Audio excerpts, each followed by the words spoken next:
रांची से रायपुर दो मुकाबले के बाद 3 मैचों की सीरीज बराबरी पर खड़ी है और अब पूरा दबाव, पूरा रोमांच, पूरा हिंदुस्तान एक ही जगह टिक कर खड़ा है, विशाखापट्टनम। यह मैच सिर्फ एक सीरीज का फैसला नहीं करेगा बल्कि कई बड़े सवालों के जवाब देगा। क्या भारत अपने घर में लगातार तीसरी वनडे सीरीज जीत पाएगा?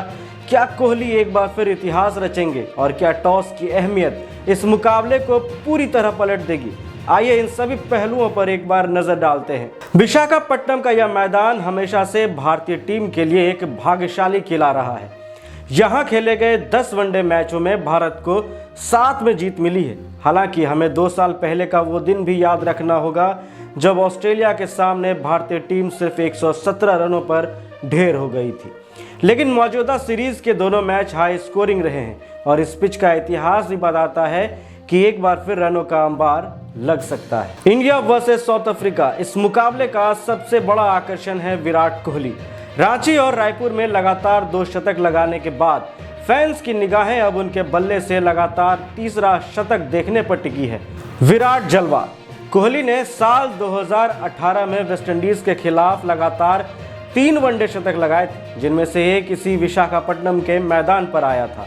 वह रोहित शर्मा ही भारत की ओर से यह कारनामा कर चुके हैं, जबकि पाकिस्तान के बाबर आजम 2 बार लगातार 3 शतक लगाने वाले एकमात्र बल्लेबाज हैं। विशाखापट्टनम कोहली का पसंदीदा मैदान रहा है। उन्होंने यहां 7 वनडे मैचों में 97.83 यानी तकरीबन 98 की अविश्वसनीय औसत से 3 शतक लगाए हैं। उनके हालिया प्रदर्शन ने फैंस को इतना उत्साहित कर दिया है कि रांची में शतक लगाते ही यहां के सभी टिकट मिनटों में बिक गए। अगर कोहली यहां शतक लगाते हैं तो वह न केवल अपने रिकॉर्ड की हैट्रिक पूरी करेंगे बल्कि टीम इंडिया के लिए सीरीज जीत की नींव भी रखेंगे। सीरीज पर दांव और टीम इंडिया की चुनौतियां। यह सीरीज सिर्फ 2 देशों की टक्कर नहीं है बल्कि भारत के लिए अपने घर में लगातार तीसरी वनडे सीरीज को जीतने का मौका है।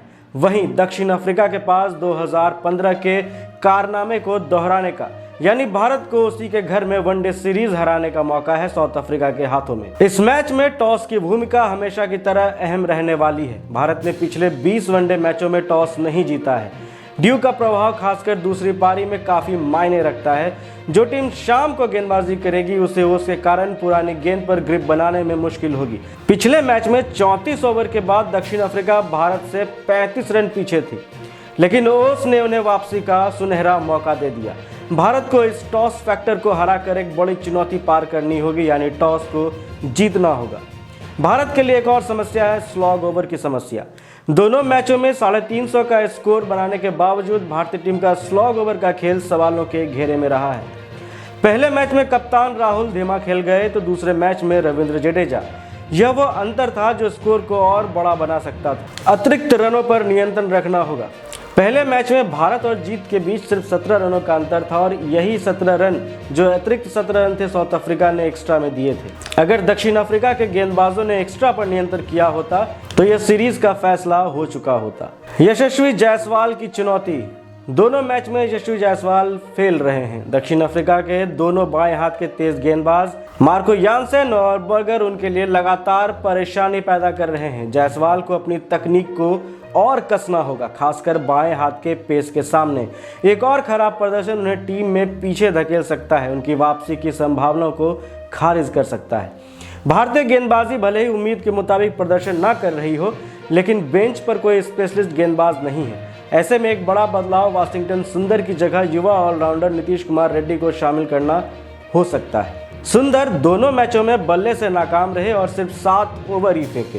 हार्दिक पांड्या के अनुपस्थिति में रेड्डी की निचले क्रम में विस्फोटक बल्लेबाजी टीम के लिए फायर पावर का काम कर सकती है। अब बात कर लेते हैं उस दुर्लभ रिकॉर्ड की जो साउथ अफ्रीका यहां पर बना सकता है। इस सीरीज का महत्व इसलिए भी बढ़ जाता है क्योंकि भारत के सामने एक दुर्लभ हार का खतरा मंडरा रहा है।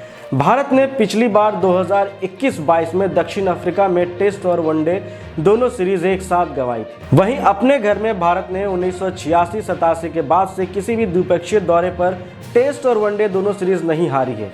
आखिरी बार पाकिस्तान ने उन्हें टेस्ट में 1-0 और वनडे में 5-1 से 1986-87 में हराया था। तो कुल मिलाकर देखें तो दक्षिण अफ्रीका के पास यह दुर्लभ डबल हासिल करने का एक सुनहरा मौका है और बबूमा इस तरह के इतिहास रचने के काबिल हैं और इस तरह के इतिहास वो लगातार रचते रहे हैं। कुल मिलाकर विशाखापट्टनम का यह मुकाबला सिनेमाई क्लाइमेक्स से कम नहीं होगा। एक तरफ किंग कोहली अपने पसंदीदा मैदान पर शतकों की हैट्रिक लगाकर भारत को सीरीज दिलाना चाहेंगे, तो दूसरी तरफ एक मजबूत दक्षिण अफ्रीकी टीम है जो टॉस और ओस का फायदा उठाकर भारत के खिलाफ 37 साल पुराना इतिहास दोहराना चाहेगी। यह मैच हाई स्कोरिंग होगा, इसमें कोई शक नहीं है, लेकिन जीत उसी टीम की होगी जो दबाव को झेलकर स्लॉग ओवरों में सही फैसला लेगी। आपकी नजर में कौन सी टीम इस रोमांचक जंग को जीतकर सीरीज अपने नाम करेगी? क्या कोहली बाबर आजम के रिकॉर्ड की बराबरी कर पाएंगे? क्या टीम इंडिया 21वें मैच में टॉस जीत पाएगी? हमें कमेंट्स में जरूर बताएं। मिलते हैं मैच के बाद नई कहानी, नए विश्लेषण और उसी जुनून के साथ। Thank you. और हाँ, द खेल मंत्रा को सब्सक्राइब करना ना भूलें। Thank you.